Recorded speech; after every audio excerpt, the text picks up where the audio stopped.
Okay, good morning mga kabats. Kararating lang po ng bill namin for July, Meralco.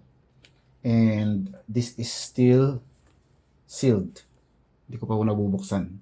So let's see.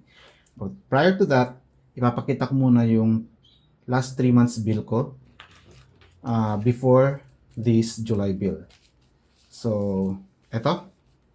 Ang April natin is 6,458.23. May is 7,210.02. June, 7,246.47. And then, this is July. So, just a brief background bago natin buksan tong bill na to. Nag-start tayo ng solar noong June 20, 2026. So, eto siya. But, ang full solar talaga is nag-start noong June 21. Kasi, noong June 20, gumamit pa kami ng Meralco ng kinagabihan. And, if we're going to look at our July bill, ito siya. Ang last reading is 23356. Okay? Tapos, nung July 14, ang basa ko sa meter namin is 23450. That means, bago kami nag-full solar, may nagamit kami na around 94 kilowatt hour. So, yun. Okay? So, that means, yung 94 kilowatt hour, kung i-compute natin yon using a calculator, maglalaro yan around 1,500 pesos, around, more or less. And that is at the rate of 16 pesos per kilowatt hour. Kasi po, may news naman na magtataas ng 34 cents and the last rate was 15.67. So, tama lang na i-compute natin siya sa 16 pesos per kilowatt hour. Alright? So, I expect na yung current reading nito is 23450. And, gusto ko lang rin sabihin na pinatay ko na yung Meralco ko. I mean, yung breaker, binaba ko na. Yung Meralco breaker. Noong July 14 para mag-stop na siya sa 23450. Para sa next bill natin, magsi-0 kilowatt hour tayo. Yun ang goal. Kung kakayanin. So far naman, palagi may naiiwan sa battery namin na 50%. So, bubuksan na natin. Okay. Guntingin natin. Dito.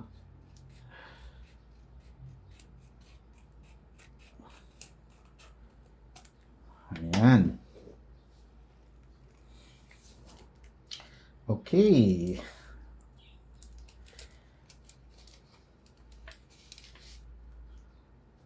Okay, July 2026. Eto na. Taran! Oops! Pera ba yung 73.73?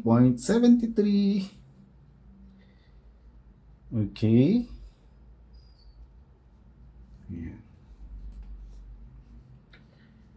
Hop! Ang sinabi ko kanina, around 1,500. So, more or less. So, this already shows na we went beyond 1,500. So, ito na lang, last digit, di natin alam kung 1. Pero if it's not 1, then something is off. Taran!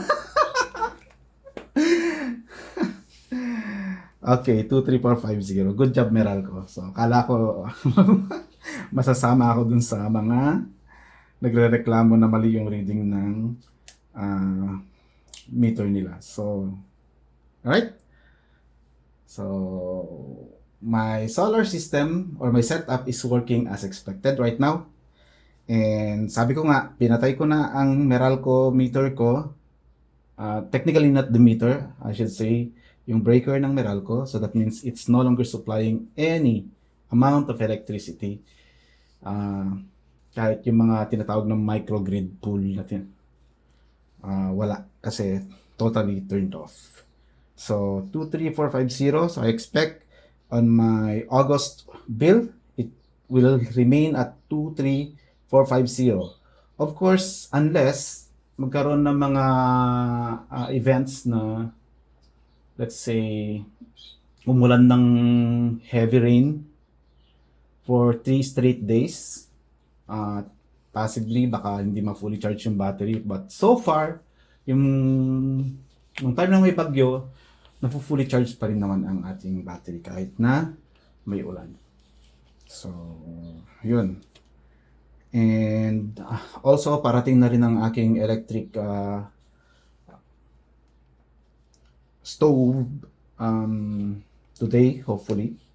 So, medyo mag-increase din ang consumption namin. But then, that's also saving because hindi na kami bibili ng gasol.